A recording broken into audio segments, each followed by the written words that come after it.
just ashamed because you took something personal that couldn't have been personal. I didn't meet you.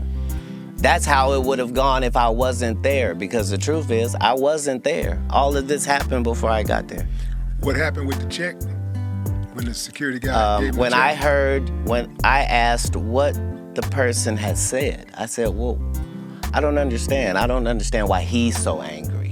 What did he say to you? He said, I'm supposed to be on this show. I said, well, maybe he was expecting to get some sort of a payment. And now he thinks he doesn't get to get paid because we already have a tour. I wouldn't want that. Pay him for performing.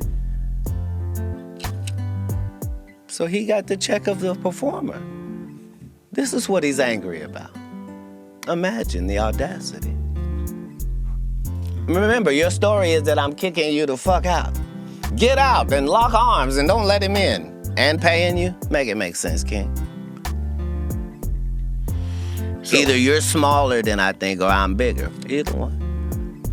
Like, you can't keep positioning the narrative because that's all this is. This is so that in a conversation in America, there'll be something where he and I are evenly linked.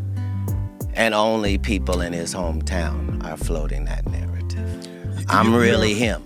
You don't believe that there's, under any circumstances, that you and Ali can come to a resolution, just be cool? Like, you've just talked to me. You know I don't have a bone in this. Yeah. I don't have a bone in this. So if I got him on the phone, you talk to him?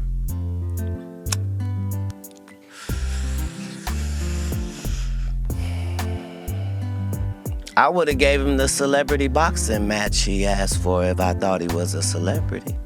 Oh, come on, man. You know Ali is a celebrity. Come on, Sir, Katt. I'm not talking. I didn't mean that disparagingly. Yeah. I meant that in ticket sales, my nigga. Ticket sales, that's what I meant.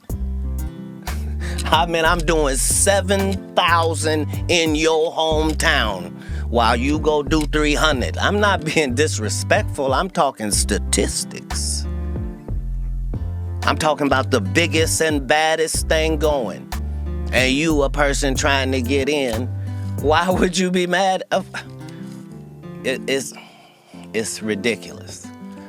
I'm offended. I'm offended. Why? Because even if it's celebrity boxing, I need you to sell tickets too. I need you to sell these pay-per-view numbers, my nigga. I know I'm bringing it. It's more people that want to see me get laid out by you. And the fact that an upstanding and righteous gentleman like yourself is in that position with the only thing trying to be righteous in our lane is just more machinations of the devil. You should have a much better backstory when you pick me as an opponent. You know what, man? I'm glad you at least, addressed it, because when you talk to him and tell him what the truth is, he won't be able to refute it. I told you earlier, he doesn't know this. How could he know? It's okay for you to think that I'm that way, but there are 30,000 known comedians in America that you could have went to, and they would have told you, this is against my character. I am known for confronting my issue head up, be it Satan or his affiliates. I don't care if you 6'6", I don't care if it's 5 of you. I don't care if I'm guaranteed an L. I don't care if you put a gun in my face. I don't care about none of that. I care about doing the right thing as I see it in that moment. Yeah. Man, how did you get on in the first place as far as like with the movie thing? Like, I know I'm skipping over the comedy, but how did you get on with the movie thing? Like, specifically, I want to know about Money Mike. I want to know how you got that role. Right. So here's the whole thing. Liars always come up with terrible lies. So Ricky Smiley says, yeah, Katt was supposed to play the Santa Claus and I was supposed to play the pimp. Liars always have ridiculous narratives. Nobody in America can imagine that a real movie studio would cast 5'5", 145-pound Katt Williams as a fucking Santa Claus, number one. Number two, Ricky Smiley was finna play a pimp. Really? Ricky Smiley has played a woman more times than Ricky Smiley has played a man. He's played Bernice Jenkins 5 times. I got it in my contract that I don't work with Ricky Smiley unless he's playing Miss Bernice Jenkins. Get out of here, man. That's in your contract for real? I make my contracts, sir. When you're the master of your masters, everything else is subservient. That's why we have control. That's why we're hated, because there's something to hate. But anyway, so Money Mike, this is my first audition, not just my first movie. It's my first audition. The reason it was so great is because they allowed me to do what I wanted to do, and I needed to do things. So I needed to pick the wardrobe for the character. So Money Mike's wardrobe was impeccable because I designed it, and they made it so. I picked out the car, the color of the car.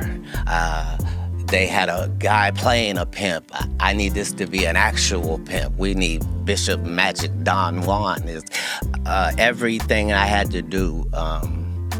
Me and KD Albert, who played Donna, and Terry Crews, it was all of our first project, and my job was to make sure that we came off as if we were seasoned actors. And so I put everything I had into that movie, to the point where in the script, Money Mike is raped in the bathroom. Katt Williams changed that. Why? Because it's no way. What do you mean, Katt? There's no way. What are you saying? I'm saying in a place that small, I'm not rapeable. I don't care what has to happen. That's what will happen. And so that's how it changed and became a great movie. And just the thought process that maybe Ricky Smiley was going to do that, it is laughable. But yeah, that was going to be my only movie. So I had to do everything that I could do to make sure that it went the way I needed it to. And I've done that in every one of the 60 movie roles that I've done, in the 50 network television roles. Man, I'm glad you stood on that, man, because it's a lot of people who would not have. People get blinded by that bread, man, or that opportunity. And for you to stand on that says a lot, because I know Terry Crews would have probably enjoyed it, in real life. Oh, bless his heart. Yeah. Bless his heart. Now, how did you get this this knack for comedy in the first place? Like you had a pretty tumultuous childhood. Like, how do you pivot from that and get into comedy? I didn't find it to be tumultuous. So at the time, you was living it. You didn't see it. Yeah, this is not tumultuous. Okay. But your question was, how did you find comedy? A lot of times you have the true appreciation for something when you're not trying to do it. You just like it.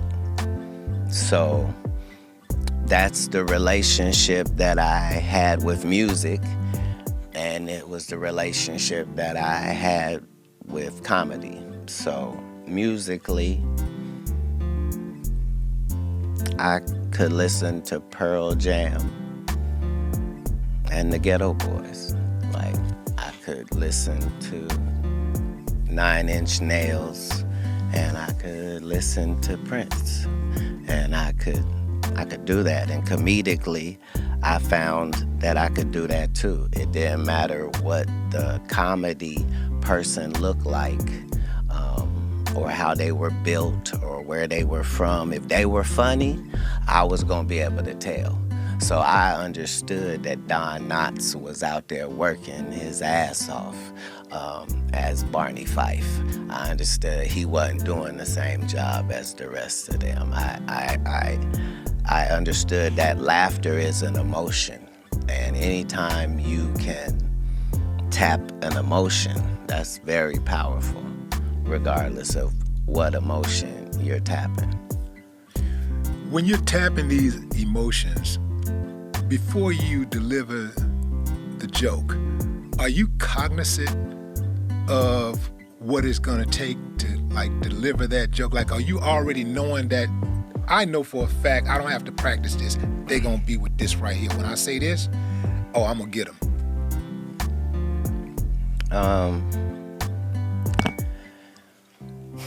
As a comedian, I have the best fan base in the world, like documented. You do. The slight